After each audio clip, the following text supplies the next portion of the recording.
Hi,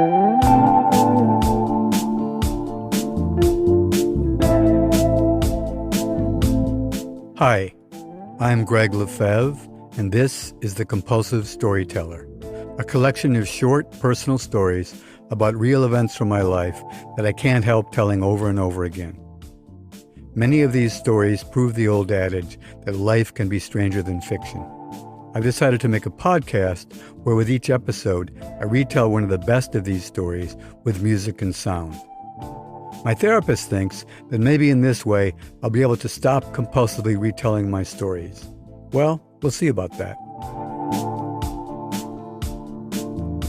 This week's story is about how a big tuna, a smart dog, a couple of amateur fishermen, and a little deceit can make for a solid kick in the ribs.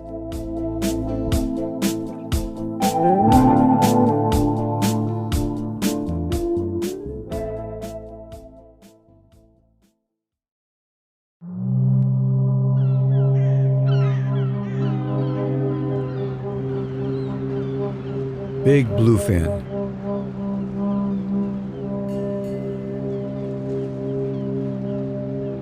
At the hour of midnight, a lone Asian man locks his car in the parking area at the seaward end of the McMillan Wharf in Provincetown, Massachusetts.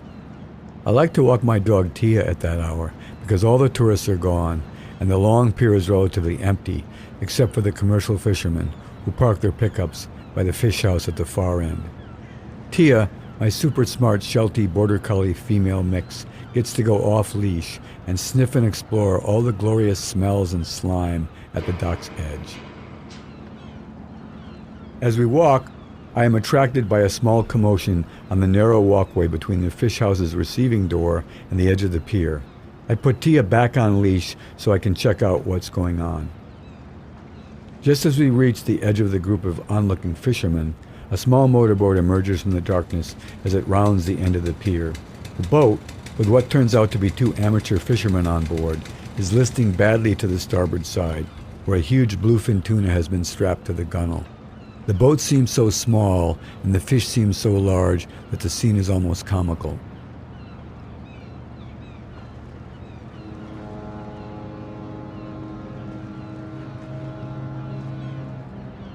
Now I know who the lone Asian man is, a Japanese fish buyer. He probably received word of the catch before the fish was even boated. Knowing that only fishermen, staff, and the harbor master are allowed inside the fish house, I walk back to intercept the Japanese buyer as he approaches the back door of the building through the darkness. All it takes is a deep bow with my hands placed together as if to pray for him to see me as a reception committee of one. After we exchange names and bows, Mr. Takahashi and I enter the building, with Tia close behind. The circle of fishermen inside think, of course, that the buyer and I are working together. I solidify this misperception by introducing the buyer and myself to the little assemblage inside. And then the harbor master and the fish house supervisor introduce themselves as well. Handshakes all around, but no bows.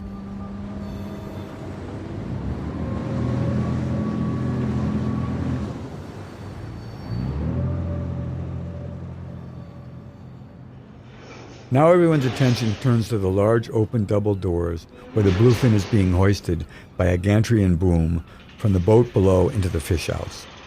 While the fish is still suspended, it is weighed using a calibrated scale built into the gantry line. When the crane operator calls out 1,445 pounds, applause breaks out among the gathered men. Then 3 fishermen wrestle the fish into position so that it comes down gently to rest on its side. Wow, that's a big fish, I think to myself. My guess is that at its mid-girth it stands about 2 or 3 feet off the slimy fish house floor and is probably at least 9 or 10 feet long.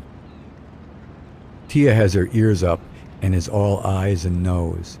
A fisherman lowers a shiny stainless steel electric saw from above and uses it to precisely cut off the tail and the head, exposing a gaping stomach hole. I'm not sure what has gotten into me, but I feel so secure in my role as the buyer's mate and in the knowledge that this is by far the largest piece of meat that Tia has ever seen, that I give her a little leash so she can approach the decapitated bluefin. The fish buyer is horrified, of course, for reasons of hygiene, But maybe he also sees this as some sort of weird American fish house tradition. A look around the rest of the circle of viewers tells me that everyone seems interested in what the dog will do, so I feed her all the leash she needs. Very tentatively at first, she moves forward, then inserts her whole head into the stomach cavity, tail stiff at attention, not wagging at all. At that moment, I'm not sure exactly what happens, but from somewhere deep inside the tuna's stomach comes a loud, percussive belching sound, and Tia rockets back in reverse, hitting my shins with her hindquarters and sending me sprawling onto the slimy and slippery floor. While everyone laughs, I wallow and slip a bit before being helped to my feet by the two strong-armed amateur fishermen. My pants are a mess. Clear slime, fish scales, chunks of offal all stick to my Calvin Klein khakis.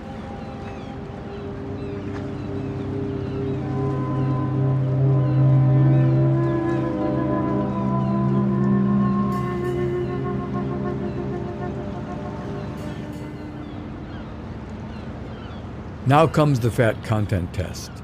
A small scoop of red meat is taken from the cut-off tail.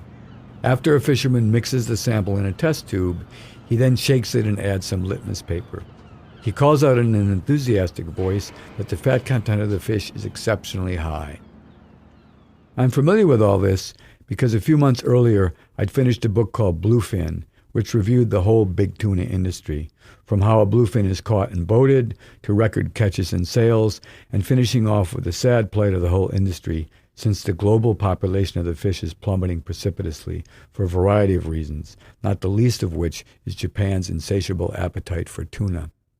The most astonishing fact that I remember from the book is that a large bluefin, properly boated so the meat isn't damaged, and with high fat content, can fetch at least $25 a pound at dockside. A little simple math tells me that 1,445 pounds times $25 a pound means that these two amateur fishermen are about to be rich, or at least relatively speaking. After the murmur of appreciation for the fat content subsides, the negotiations begin.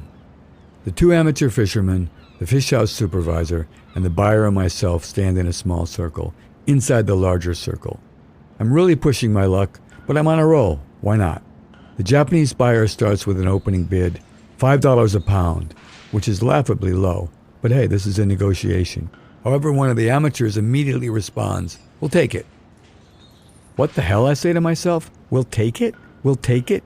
These two amateur idiots are going to readily accept $7,000 for a fish that's easily worth $30,000 or $35,000? Jesus, I think. And I blurt out, "Don't you two know that this tuna is worth 4 or 5 times that amount?" My question, of course, totally blows my cover, and then a number of things happen in quick succession. At once, the two amateurs, the fish house supervisor, and all the surrounding staff and fishermen know that since I'm now working against the interest of the fish buyer, I'm not with him. And their angry reactions tell the buyer that I'm not one of the fishermen either. The supervisor quickly queries, "Who the fuck are you?" I stammer and sheepishly share, "I was just walking my dog and walked in with a fish buyer." Members of the circle groan and curse, shaking their heads from side to side, and some spit on the floor in disgust. Even the amateurs, who I'm only trying to help, are pissed off. Damn, I say to myself, no good deed goes unpunished. "What?" says the harbor master. "Get him the fuck out of here." With that, I'm manhandled to the door, accompanied by an outburst of growling from Tia, who sadly takes a good kick in the ribs because of my escapades. The door slams behind us, and we're again alone, both walking sheepishly into the shadows of the darkened wharf.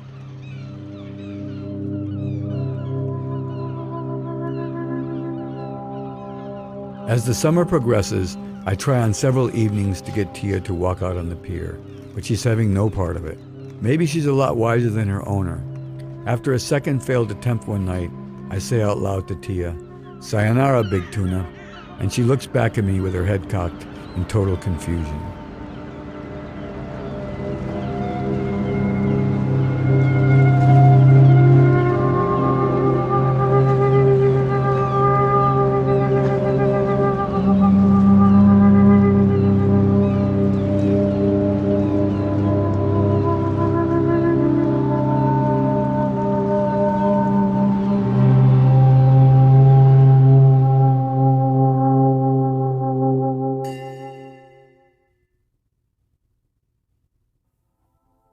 The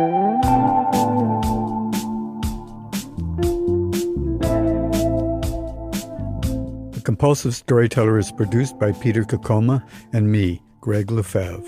Our theme music was made by Peter Coccoma. If you enjoyed this episode, we'd love your help sharing the show.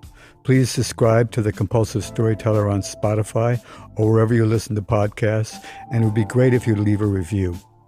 Follow the show on Instagram at The Compulsive Storyteller, and check out our website for more information at thecompulsivestoryteller.com. Thanks for listening, and if you didn't like this one, the next one will be another story.